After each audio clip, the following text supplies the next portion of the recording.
Hi guys, Tom here. So you clicked on the video and now you want to learn how to stop blowing seals. To some disappointment of my viewers, the seals I'm talking about are oil seals. Now this is the Boom Vader motorcycle. It's a 125cc engine Grom clone. It's highly customized, so that's usually some of the reasons why we get some oil leaks out of it, because of one thing that's changed. I don't have an airbox anymore. I have a new carburetor and a foam filter, so the airbox is gone. There were a lot of lines that ran to the airbox, and one of them was a crankcase vent.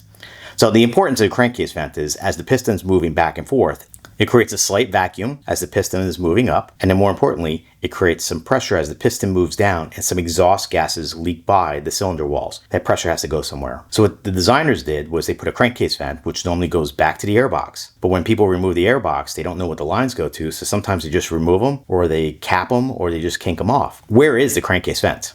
Well, the crankcase vent on this motorcycle is right here behind the upper mount. It comes off a little 90 degree and there's a little bit of a bend in the hose. And you can see I routed mine high up on the frame. This keeps it away from the water, splashing stuff. Some people put filters on here, but there's a lot of positive pressure that comes out of here, so nothing really gets inside. By having this vent completely open and it's painted all the way around, prevents pressure from accumulating inside the engine, and it prevents it blowing oil out of the two seals, one behind this case and one right on the shifter.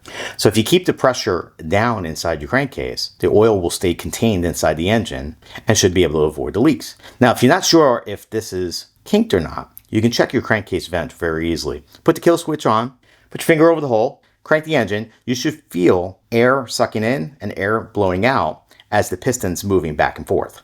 If it's moving, then that means there's no kink in it. So just check your lines, make sure there's no sharp bends or anything, no kinks, and hopefully you'll prevent blowing seals.